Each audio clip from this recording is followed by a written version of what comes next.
This lesson, I'm just going to very quickly go over some of the other selection tools. I've got the same image of Dumbledore you can see here. I can revert that back to how it was when we began by just deleting that top layer.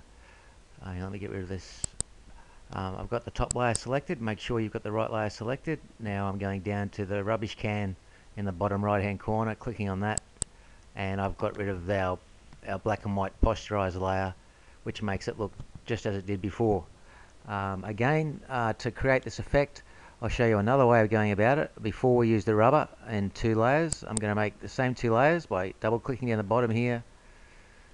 I've duplicated the layer. The top layer again, I'm going to make it black and white by going colors, desaturate.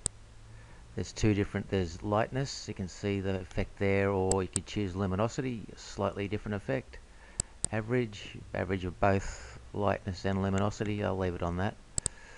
Okay, again, if I went and used my eraser and started erasing, you can see that it's just going to white and we can't see anything coming through. I'll turn that off and there's no difference. Turn that back on. I'll show you why that happens, because we don't have a transparency added into this top layer. So I'll just go edit, undo, or Control Z. Control Z is one of your favorite keys. It undoes. Well, it didn't undo it then. Undo eraser. Yep. Yeah. Control Z twice, or edit, undo twice. Okay. Now, so that we get a transparency and not just that whiteness when I erase, I'm going to right click, go down to add alpha channel. Now when I click, when I use this eraser, instead of white, it's letting the bottom, the layer underneath, shine through. So that's fairly simple. Again, I'm going to go edit, undo eraser to get that back. Now, again, just to go over, there's my tool options up there. I could make that eraser a bit smaller. Yep. If I wanted to work with it, it's got smaller. I don't know if you can tell. Yep, just from that, from what I'm doing there, it's got smaller by using my tool options. Again, I'll go edit, undo eraser. Another way of selecting parts of a photo instead of using that eraser, I could use this free select tool. Click on that, and then everywhere I click will be selected. Go across to here, up to here, bang, bang, and then back on the last one. And the marching ants, that just after I've completed the selection, these marching ants show you the area of the photo that we have selected. What I could do then is, if I went edit cut, you'll see what happens. Edit, cut. That made that area that I selected, whatever I did then only happened to the area that was selected, so I cut it out. I'll undo the cut and I'll use select none to get rid of that selection. I'll show you a different way of selecting out. That's quite a useful tool, the free select tool, but these scissors here, the intelligent scissors, have got a particularly good feature in that they try and guess what you're actually trying to select by they can tell from the difference in the colors what you're trying to select. I'll increase this down the bottom here. We've got, see, it says 66.7%. I'll make that 100. That's how big the photo actually is, 100%. Now, using these intelligent scissors, it's going to try and guess.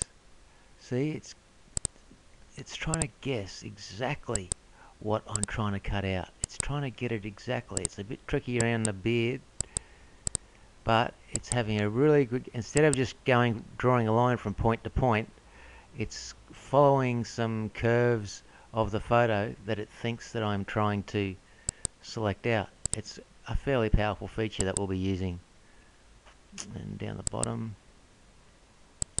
again, if I click up here, I bet you it tries to get that whole arm perfectly. Yep, see the line tried to guess exactly what we were trying to cut out again up here. No, I'll have to move that out. I'll move that out. Yep, and now keep going. It's doing a much more accurate job of our selection. Up here, and there. And then when I finish my selection this time, with the scissors for some reason you have to hit the enter key. And you can see our selection by the marching ants all around the outside of it. Again, I could go edit, cut, and you can see that it's cut that part of the black and white photo out and allowed this to shine through.